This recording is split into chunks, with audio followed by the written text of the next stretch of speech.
यूरोपीय इतिहास की एक महत्वपूर्ण घटना औद्योगिक क्रांति के रूप में दिखाई देती है। 18वीं शताब्दी में इंग्लैंड में वस्त्र उद्योग से इसकी शुरुआत मानी गई। इससे पूर्व हम चर्चा कर चुके हैं कि यूरोप में मध्य युग के अंत और आधुनिक युग के प्रारंभ के पदचिन्ह हमें धर्म सुधार आंदोलन, पुनर्जागरण इन सब में दिखाई देते हैं। इन सब के परिणाम स्वरूप अर्थव्यवस्था में और आर्थिक जगत में भी परिवर्तन देखने को मिले। पुनर्जागरण के परिणाम स्वरूप भौगोलिक अन्वेषणों को, वैज्ञानिक खोजों को बल दिया गया। इसके परिणाम स्वरूप वाणिज्यवाद, पूंजीवाद और व्यक्तिवाद जैसी अवधारणा लोकप्रिय हुई। अब व्यक्ति अपनी स्वतंत्र चिंतन के विकास के परिणाम स्वरूप अपनी व्यक्तिगत संपत्ति के लिए भी ध्यान देने लगा। ऐसे में हम देखते हैं व्यक्तिगत संपत्ति की जब विचारधारा लोकप्रिय हुई तो इसका परिणाम उद्योग धंधों के विकास के रूप में हमें दिखाई दिया। ये कहा जाता है कि मानव जगत में दो महत्वपूर्ण क्रांतियाँ हुई हैं। एक जब मनुष्य ने आखेट छोड़कर पाषाण काल में कृषि कार्य को अपनाया था, और दूसरा 18वीं शताब्दी में जब मनुष्य ने कृषि कार्य को छोड़कर उद्योग धंधों को, वाणिज्य व्यापार को अपनाया था। चूँकि इस क्रांति की शुरुआत हमें इंग्लैंड से दिखाई देती है और इंग्लैंड में वस्त्र उद्योग से ये हमें दिखाई देती है, तो इस औद्योगिक क्रांति का प्रारंभ इंग्लैंड से ही क्यों माना जाता है? France, Belgium, Holland, Italy, Germany आदि अन्य देश भी थे यूरोप में, यहाँ से भी इसकी शुरुआत हो सकती थी, परंतु इंग्लैंड में ही ऐसी क्या विशेषता थी जिससे औद्योगिक क्रांति की शुरुआत वहाँ पर देखने को मिली। आज हम इन सारे कारणों की चर्चा यहाँ पर करेंगे कि औद्योगिक क्रांति का प्रारंभ इंग्लैंड से ही क्यों माना गया। औद्योगिक क्रांति के आरंभिक महत्वपूर्ण आविष्कार ब्रिटेन में ही क्यों हुए? क्या ब्रिटेन के लोग फ्रांसीसियों या इतालवी लोगों से अधिक प्रभावशाली थे या प्रतिभाशाली थे? ऐसा नहीं है।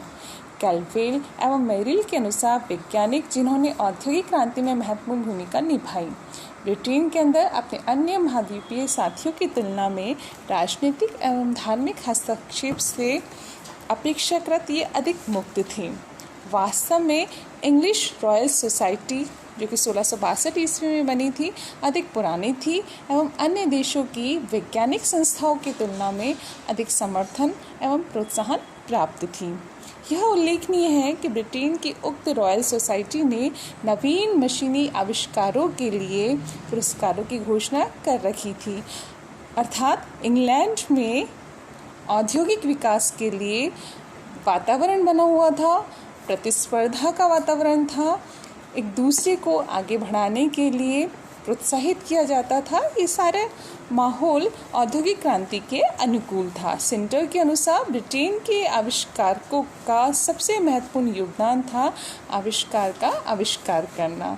वस्त्र उद्योग में हम देखते हैं जॉन के ने, हार्ग्रीव्स ने और क्राइट ने, इन्होंने अपने आविष्कारों के माध्यम से कपास से बिनोलों से कपास निकालना, सूत काटना और धागा बनाना, उसे वस्त्र बनाना, इन सब को आसान बना दिया। तो इससे हम देखते हैं कि जो परिवर्तन वस्त्र उद्योग से शुरू हुआ वो परिवर्तन अन्य क्षेत्रों में भी हमें दिखाई दिया। तो औद्योगिक क्रांति का प्रारंभ इंग्लैंड में जो शुरू हुआ उसके अनेक कारण माने गए। सर्वप्रथम कारण जो माना जाता है कि इंग्लैंड में पूंजी की प्रचुर उपलब्धि थी। जैसा कि आप लोगों को सभी को पता है कि वाणिज्यवाद के परिणाम स्वरूप साम्राज्यवाद एवं उपनिवेशवाद को प्रोत्साहन मिला। व्यक्तिगत संपत्ति की विचारधारा लोकप्रिय हुई। व्यापार और वाणिज्यवाद को जब प्रोत्साहन मिला तो इसके परिणाम स्वरूप भौगोलिक खोजों को भी बल दिया गया और साम्राज्यवाद की दौड़ में इंग्लैंड ने सफलता प्राप्त करी। उसकी नौसेना बहुत शक्तिशाली थी, समुद्र पर उसका एकाधिकार था। फ्रांस या अन्य कोई भी देश उसे टक्कर नहीं ले सकता था। ऐसे में हम देखते हैं कि जब इंग्लैंड के व्यापारी, औद्योगिक वर्ग प्रचुर मात्रा में पूंजी कमाने लगे तो इस पूंजी को कहीं ना कहीं निवेश करने की भी आवश्यकता थी। तो इस जो अतिरिक्त पूंजी थी, इस पूंजी को उन्होंने उद्योग धंधों में लगाना शुरू किया। चूँकि हाथ से निर्मित वस्तुओं से अब आवश्यकता की पूर्ति नहीं हो पा रही थी, मांग अधिक थी, तो ऐसे में इन व्यापारी वर्ग के लिए आवश्यक था कि मांग के अनुकूल ये पूर्ति करें। तो पूंजी जो इनके पास अथाह मात्रा में थी, इसका प्रयोग इन्होंने मशीनों के आविष्कार में किया। आविष्कारों को बल मिला, जिसके परिणाम स्वरूप हम देखते हैं कि इस पूंजी के परिणाम स्वरूप नए नए उद्योग धंधों को प्रोत्साहन मिला। औद्योगिक क्रांति का तात्पर्य हमने लिया था कि हाथ के श्रम का स्थान मशीनों ने ले लिया। इसके परिणाम स्वरूप अब फैक्ट्री प्रणाली लोकप्रिय हुई, मशीनों के माध्यम से उत्पादन होने लगा था। तो इस अतिरिक्त पूंजी को अब व्यापार वाणिज्य में, उद्योग धंधों में, नए आविष्कारों में लगाया जाने लगा, जिसके परिणाम स्वरूप हम देखते हैं कि इंग्लैंड में ये अनुकूल परिस्थितियां थी, जिसके परिणाम स्वरूप औद्योगिक क्रांति को बढ़ावा मिला। दूसरा जो कारण माना जाता है इंग्लैंड में औद्योगिक क्रांति शुरू होने का, वो माना जाता है कि यहाँ पे श्रम शक्ति की सहज अविरल उपलब्धता। जैसे कि आप लोगों को पहले भी ये बताया गया कि 18वीं शताब्दी में इंग्लैंड में दो तरह के परिवर्तन हमें दिखाई देते हैं। पहला परिवर्तन तो ये कि जनसंख्या में तेजी से वृद्धि हुई। इस बढ़ती हुई जनसंख्या के कारण मांग में भी वृद्धि हुई। मांग में वृद्धि होने से उत्पादन अधिक करने की आवश्यकता महसूस हुई और इसके लिए उद्योग धंधों को, मशीनीकरण को बढ़ावा दिया गया। दूसरा हम देखते हैं कि बढ़ी हुई जनसंख्या के कारण श्रम शक्ति भी अब आसानी से उपलब्ध होने लगी। चूँकि कृषि क्रांति भी 18वीं शताब्दी में इंग्लैंड में हुई थी, तो कृषि क्रांति के परिणाम स्वरूप अब कृषि पर निर्भरता कम हुई। तो जो श्रमिक थे वो अब गाँव से शहरों की ओर आने लगे। शहरों में आकर ये सस्ते श्रमिक उद्योग धंधों के लिए आसानी से मिलने लगे। तो इसके परिणाम स्वरूप हम देखते हैं कि जब पूंजी और श्रम आसानी से मिल रहा है तो उद्योग या वाणिज्य व्यवसाय स्थापित करने में आसानी हो जाती थी। तो ये सारा अनुकूल वातावरण उनको इंग्लैंड में मिल रहा था। इस तरह से हम देखें तो श्रम शक्ति की जो एक स्थान से दूसरे स्थान पर आसानी से आ जा सकती थी, क्योंकि परिवहन और यातायात के साधनों का विकास इंग्लैंड में हो चुका था। इन सबके परिणाम स्वरूप भी औद्योगिक क्रांति को वहाँ पर बढ़ावा मिला। तीसरा महत्वपूर्ण कारण जो किसी भी उद्योग धंधे के लिए आवश्यक है, वो है प्राकृतिक संसाधनों की उपलब्धता। चूँकि इंग्लैंड चारों ओर से समुद्र से घिरा हुआ था, उसका कोई भी क्षेत्र समुद्र से 80 मील से दूर नहीं था। आसानी से समुद्र तक उसकी पहुँच थी। खनिज संसाधन उसके पास प्रचुर मात्रा में थे। मेपल और मैजनिस इन सभी ने कहा है कि इंग्लैंड में कच्चा माल प्रारंभ से ही प्रचुर मात्रा में उपलब्ध था। आवश्यकता इस बात की थी कि उसको किस तरह से काम में लिया जाए।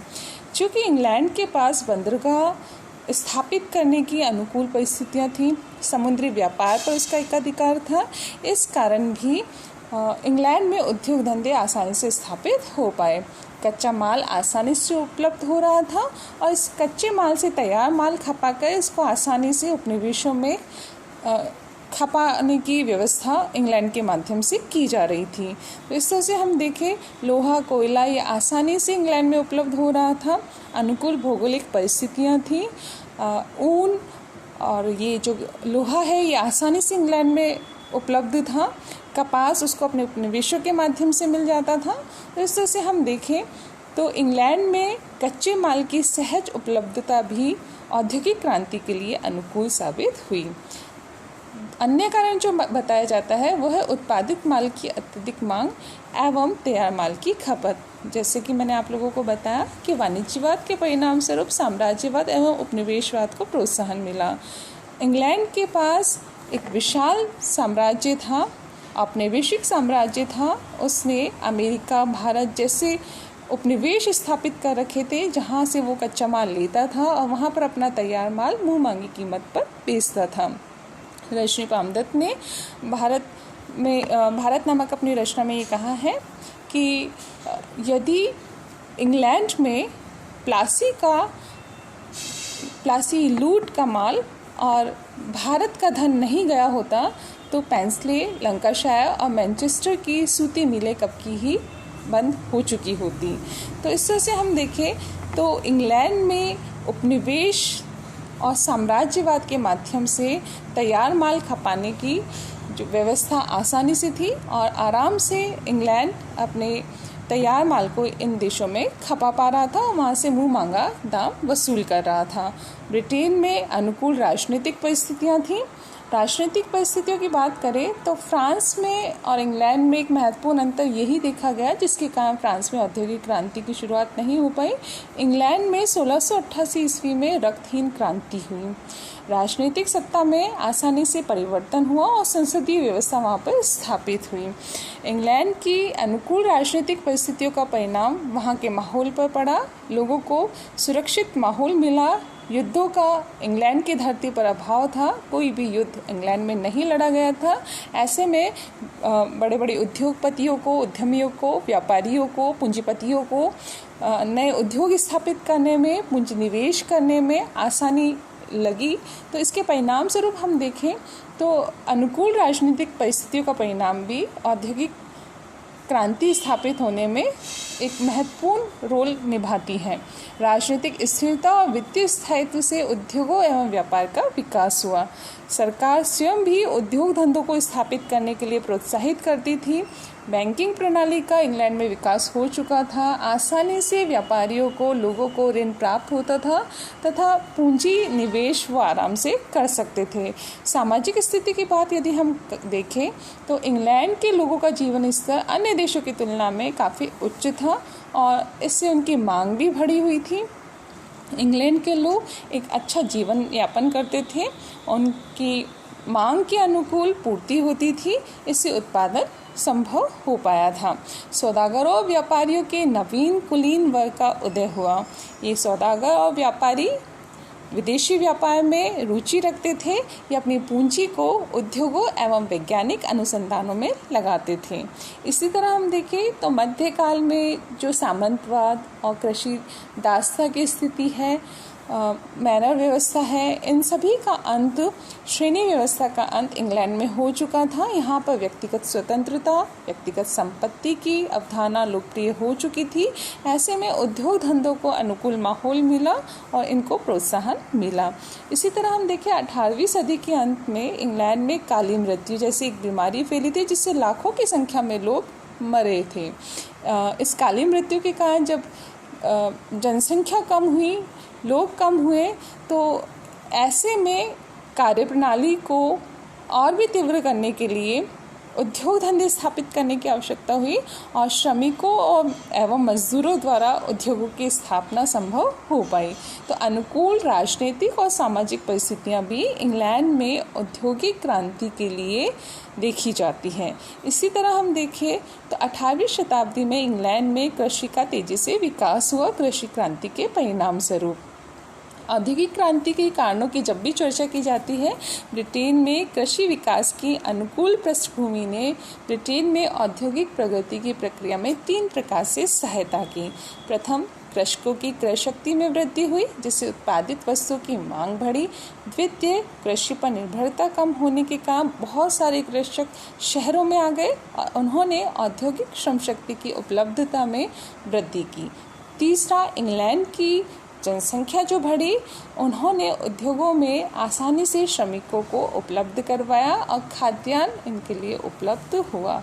इसकी निश्चितता भी औद्योगिक क्रांति के परिणाम स्वरूप हो पाई। इस तरह हम देखें तो कृषि विकास की अनुकूल पृष्ठभूमि भी इंग्लैंड में औद्योगिक क्रांति का प्रारंभ होने के पीछे एक महत्वपूर्ण कारण माना जाता है।